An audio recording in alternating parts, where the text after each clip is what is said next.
My name is Antuan Sartin. I am the nephew of Dr. Renee Sartin. Um, I'm here today to share my story, uh, share my testimony as well as a survivor of gun violence. Um, March of 2018, I was a victim of gun violence. I was shot 6 times at a nightclub. Uh, I got shot once in the back, went in my upper back, came out, missed my spinal cord about 2 inches. One in my right femur, uh, shattered my femur. Three in my left leg, two shattered the femur, one went in and came out, and one in the head. That was an experience that I don't wish on anybody. I just remember, the first couple of bullets hitting me and I had to fall down to the ground. I lost a lot of blood. I actually died that night. If it wasn't for the lieutenant to come and do CPR on me, I wouldn't be standing here sharing my testimony today. My sister at the time, she was there with me that night. She ran over and tried to comfort me. I just remember laying there in so much pain, but at the same time, just slowly slipping away. And I just kept telling her, I'm sorry, I'm not going to make it. She kept telling me, hang in there, come on, fight.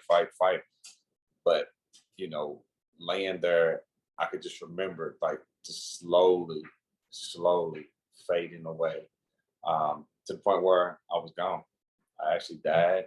I was told that if it wasn't for the lieutenant on that scene that night to do CPR on me, I wouldn't be standing here. I lost a lot of blood. After he did CPR on me, from what I was told, the EMS had put a tourniquet on my left leg to stop the bleeding because I had so much blood, losing so much blood. I remember them putting me up on the stretcher, and I kept going in and out. I was here and I was gone, here and gone. My sister stayed there beside me the whole ride. She jumped in the ambulance with me. I can remember her telling them that, I'm going with him. They tried to tell her she couldn't, but again, it was so much chaos that night, from that shooting. There was a total of 6 people that got shot that night. I was one of them. A friend of mine that was with me as well, he got shot. The guy that I got into altercation with, he actually got shot. 2 innocent bystanders, I believe there's one in the crowd, they got shot, and a security guard got shot. So again, it was just a chaotic night. Like I said, I was in and out of it. I just remember them putting me on the stretcher, getting me in the ambulance, taking me to the hospital. I woke up, I was in the ER, so much pain. I don't know if anybody's ever experienced being shot, which I hope and pray that nobody else experienced that. But it burns. I could just remember, my whole body being on fire. They had a tourniquet on my neck. I guess it stabilized me. And my whole body was just on fire. I had to have a blood transfusion because I lost so much blood that night. They couldn't take me right back when I got there to go to surgery because of the blood transfusion. So I had to sit there in so much pain, but then I couldn't get no pain medicine because they was going to end up doing surgery on me to repair both of my legs. I couldn't feel anything. If being paralyzed, if that's the feeling of being paralyzed, then I know what it feels like. And I couldn't move anything but my upper body.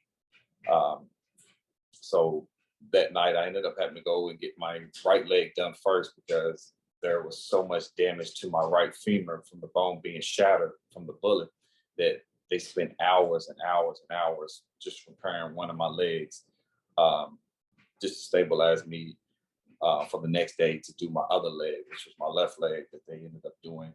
I was in a lot of pain. I was hurt. I was angry. I had a lot of different emotions going through during that time.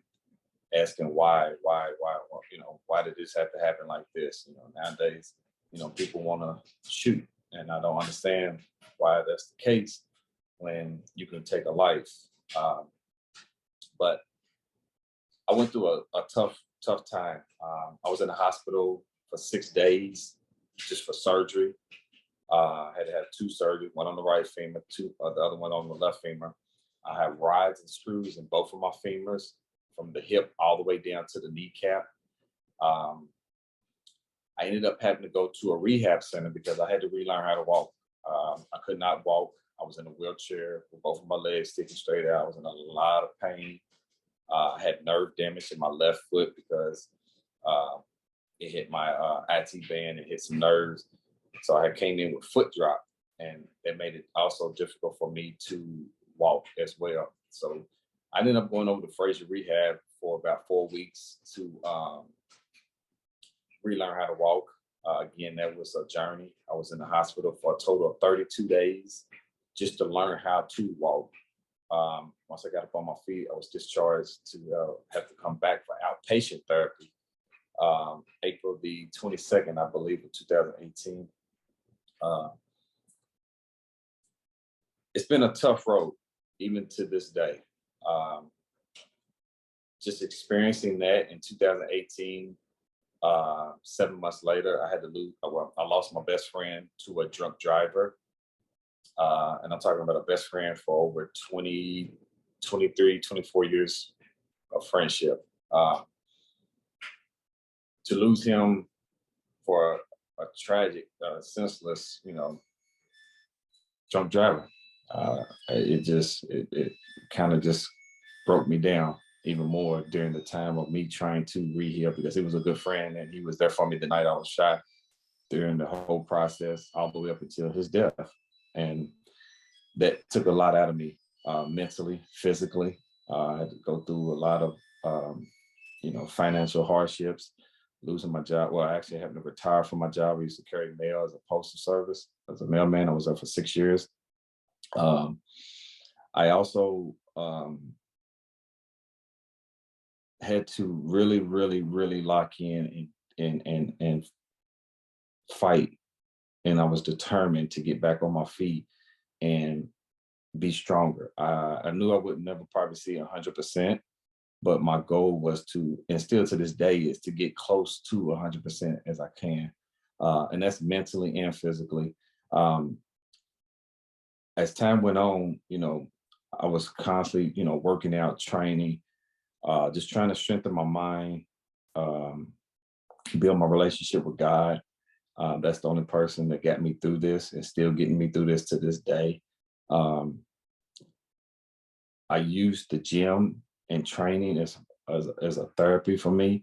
I ended up being or finally got certified as a certified personal trainer. And my goal is to help others. If I can do it, you can do it. Like I said, I had to relearn how to walk again. A lot of people, they come and they want to lose weight or they just want to work out. It's hard for them. They got things, life, children.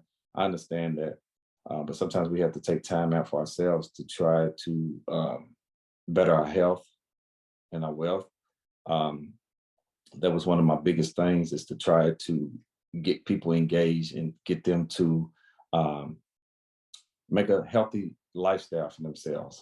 And I've got quite a few people that, I share my story with, and, they take it and they use it as motivation.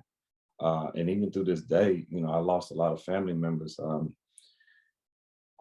September of 2020, my first cousin, which is my auntie, Dr. Renee Sartin's son, was murdered. Turn around 2021, May of 2021, my sister, the sister that was with me the night I got shot, she ended up getting murdered at a nightclub as well. One gunshot. It's been tough.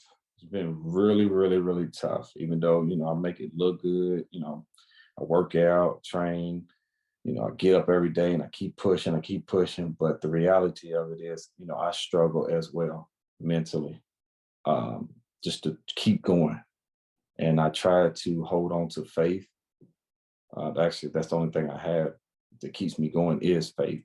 Um, I keep pushing each and every day. Losing my sister kind of just sucked the life out of me again.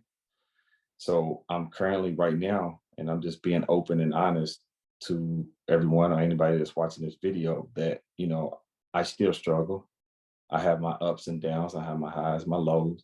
I'm actually going back to the foundation of trying to get back to a good space, a good healing space, because you never fully truly heal from trauma, death. You just learn how to go through the healing process of healing. And the only way you get through that is time and faith. And that's what I have right now. It's time and faith that I'm leaning on. I'm back to the foundations of, getting myself in a positive mindset, strengthening my mind, working out, training, finding things that I enjoy doing. I also seek a therapist. There's no shame in me admitting that, I see a therapist now. I have before during that time, but I'm back at it again. And like I said, I'm going back to the foundation of just trying to help strengthen my mindset to be on a positive mind and to keep going and keep sharing my testimony and see if I can help others out here.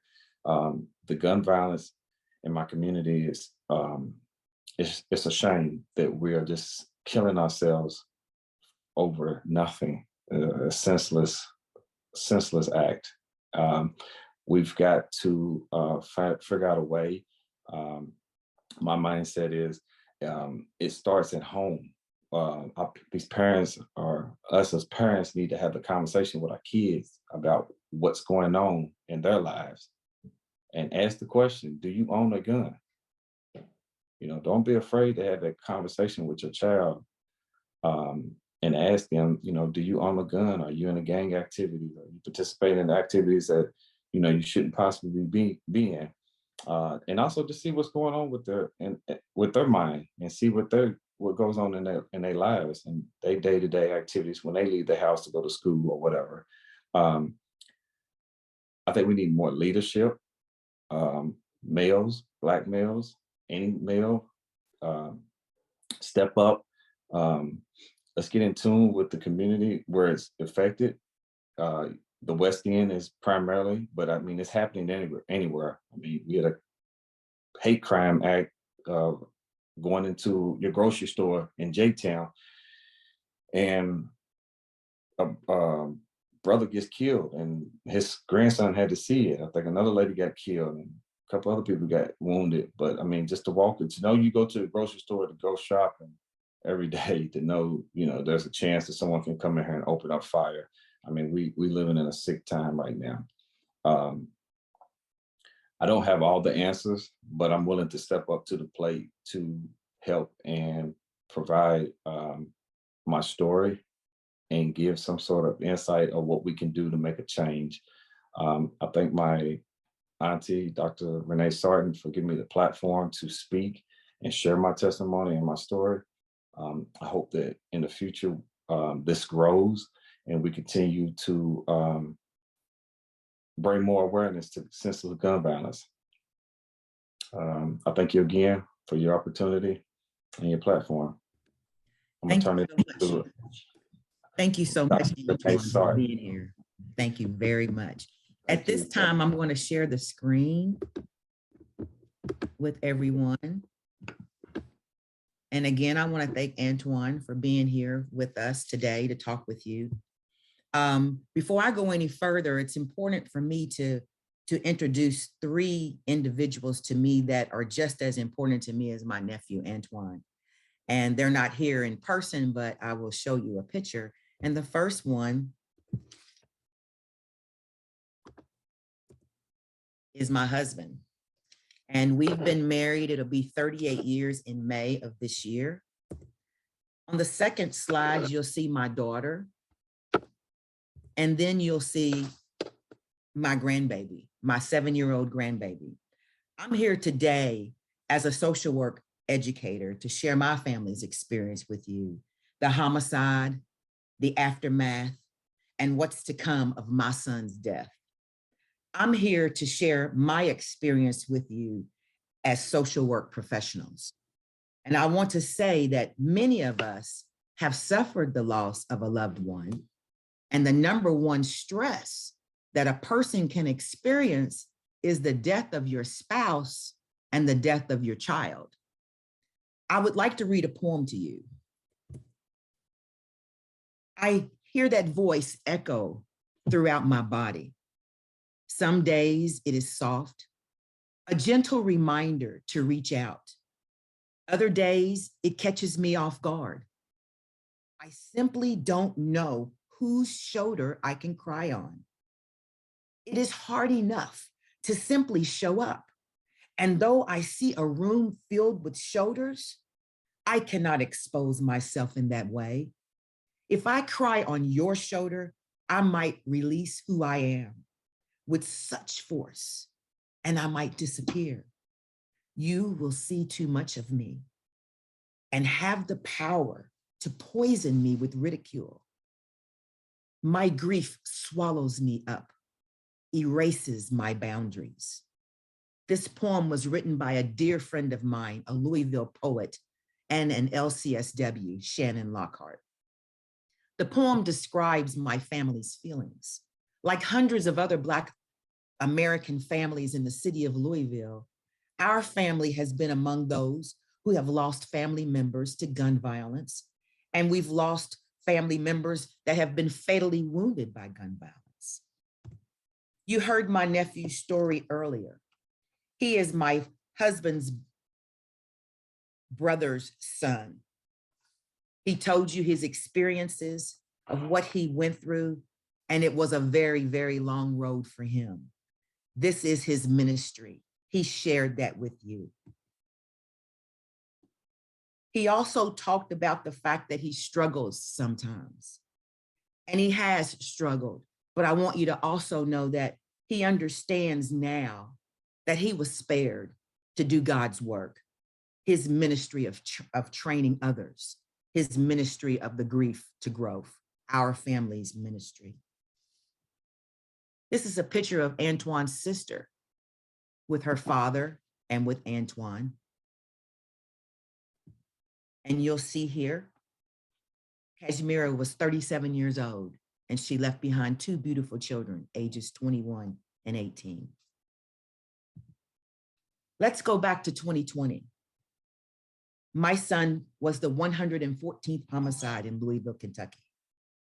On September 15th, 2020, my son was murdered right around the corner from our home. Earlier that morning, our son went to look for a truck to purchase. He had wrecked his car in the prior months and had finally gotten his settlement for the vehicle. He came by the house driving a gray Dodge Ram. I asked him, was he going to buy it? And he replied, it was too expensive and he needed to think about it first. I took a picture of him in that truck, and then he pulled out of the driveway in that gray Dodge Ram. If I had known it was going to be the last time that I would ever see my son, I would have hugged him a little longer. And I think I would have run to the end of the driveway to look down the street while he drove out of sight.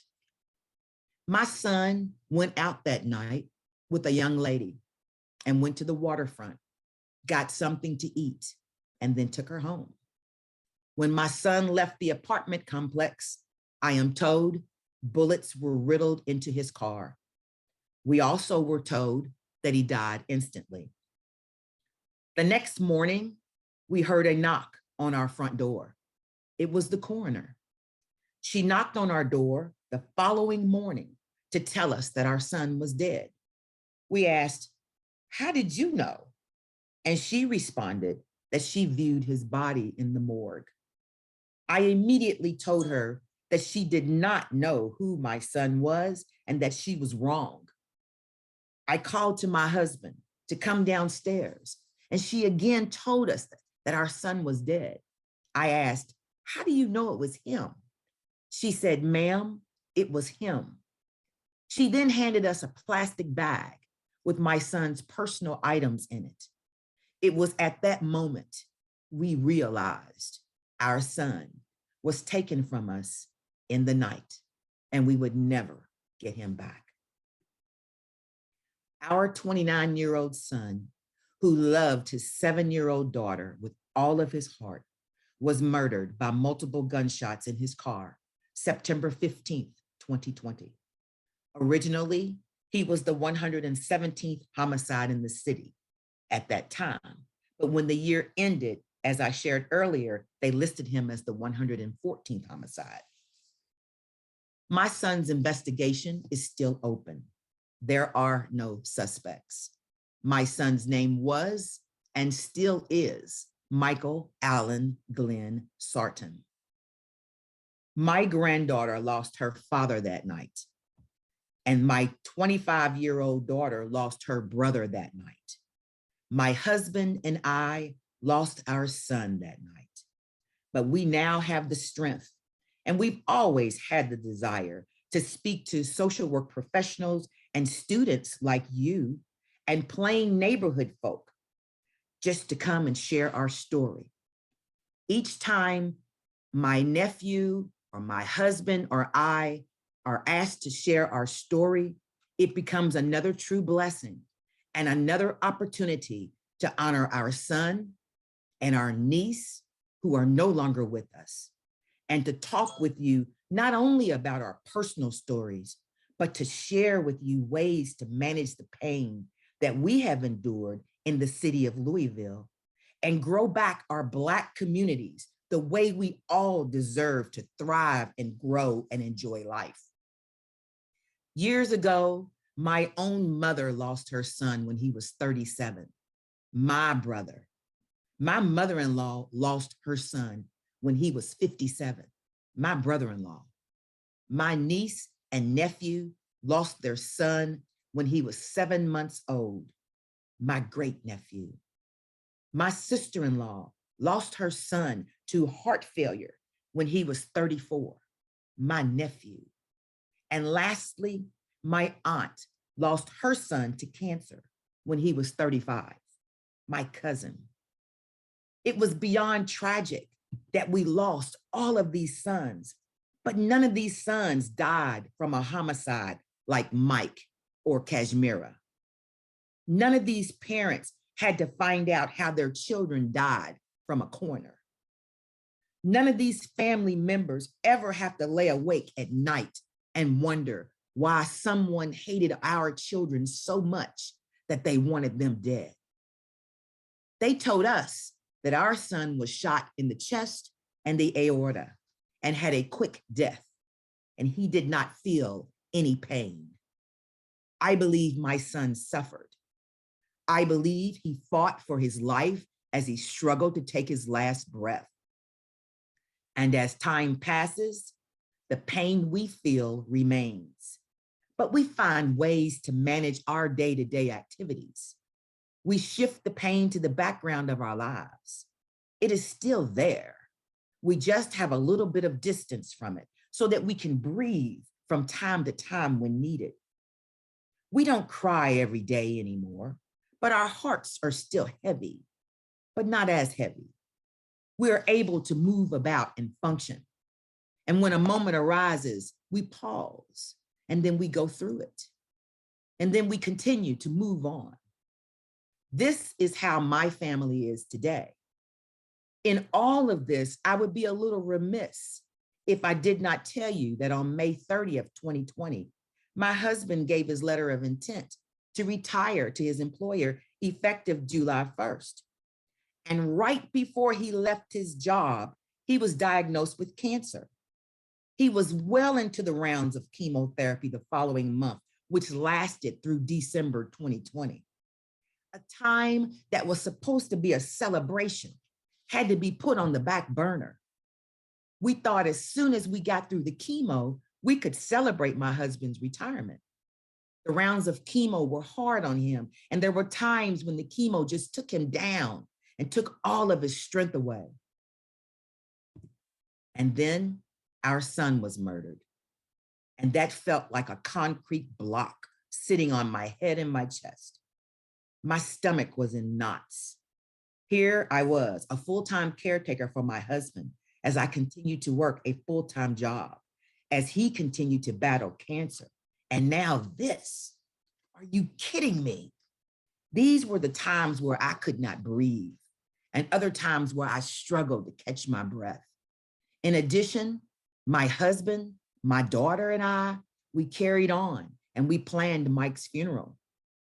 It did not take place until a week later because a full autopsy had to be done on my son. This was the proper protocol, I was told, for a homicide. It was important for us to have everything just right. Pallbearers in black suits and U of L and U of K face masks. We all wore red roses and corsages and boutonnieres. Red was my son's favorite color, and you knew it at his funeral. We put him in a black suit with a red tie, red boutonniere, and yes, he had on his red Jordan tennis shoes as he laid in his black casket. My son is buried in Calvary Cemetery, our Catholic family cemetery. And you will see in the picture, my nephew, Antoine, who was shot 4 years ago, that spoke to you earlier, is right up front, carrying his cousin at the front of the casket to get him to his resting place safely.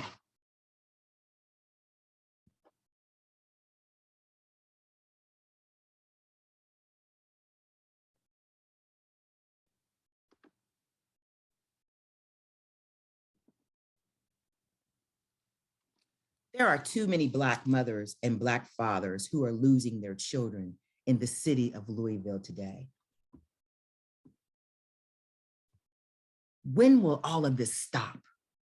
How many of our children have to die before we realize that our children need help from all of this? The pain is real. The trauma is real. The hurt is outrageously real. It's gut-wrenching. Never in your wildest dreams could you ever imagine your child dying, because your child is supposed to bury you, but we did. I always knew there was something worthy I was supposed to do when my son was killed, but I did not know what that was or at what magnitude it would be at that time. And if I am honest with myself, I admit that I was not ready at that time. I was still deeply grieving my son's death along with my husband and daughter. But I was moving around and about in the world. I was working. I filled my time with day-to-day activities, but there was something that I felt that I was supposed to be doing, but I just couldn't put my finger on it at that time. Meanwhile, I have to share that there was always a time during each of my days for a year where I have a moment alone and I had to just cry my eyes out. When I was done, I felt refreshed and I was able to move forward and start or finish my day, depending on the time my moment occurred. After one of these moments, I had a light bulb that went off in my head. And that is how my calling, my ministry began. When the time came for me to do something, I thought I wanted to do something meaningful, like Mothers Against Drunk Drivers. I thought Mothers Against Gun Violence, but it was more to it than that. It was a call to action, grief to growth. We speak on numerous occasions, and not only about gun violence in the city, it was also about the unfair and the unjust incarceration time that our Black and brown sons and daughters experience in their lives. It is about the policies that are still in place in our communities, in our cities, in our states, and in our nation that keep Black families from being equal with our white friends.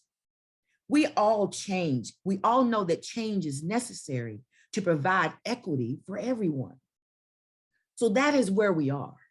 We're looking for justice, looking for answers, looking for a safer place for all of our Black families to live without fear, without violence, looking for peace, looking for togetherness, looking for that village to raise a child. We have all tried to make a difference in our own ways, and now we are faced with what I call mass grieving. We try to deal with all of this while we all continue to grow in our relationships, in our families, and in our lives. And as Antoine mentioned, some of you may be thinking, I've not lost anyone to violence, but you probably know of someone who's lost their life to gun violence. You now know me, and you now know my nephew, and now you know Mike in Kashmir. Gun violence and incarceration of our young Black men and women is an issue that our youth are very interested in changing. They want the change, and we have to help them. On the average, statistics say that persons averaging 24 years of age and younger, they are the ones who are disproportionately affected by gun violence in the United States.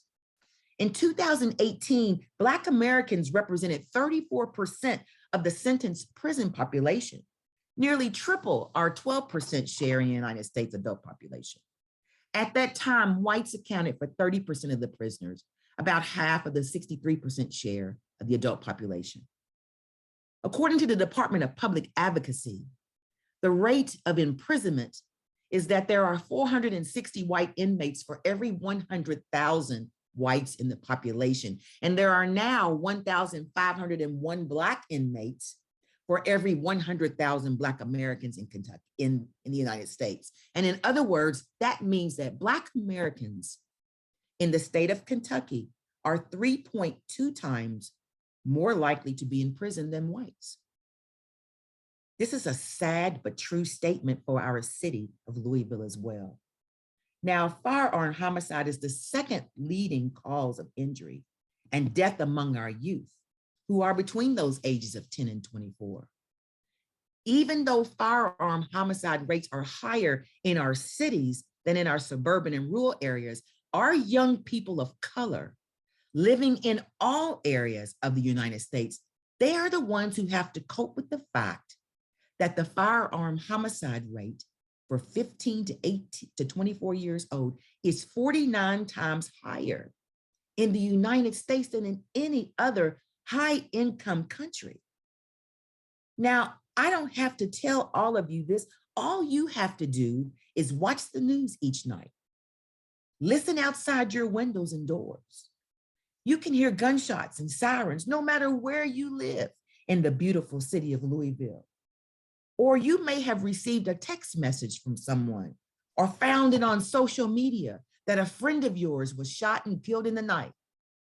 Or you may already have gotten a phone call from a friend telling you about a loved one, or even worse, having a coroner knock on your door and tell you that your child is dead.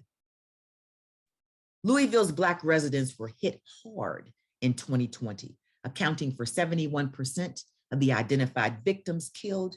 Whites accounted for 26%, and there were 3 Hispanics that were killed, and 2 persons were recorded as race unknown. But in 2021, we were hit even harder. These are our Black families that are suffering.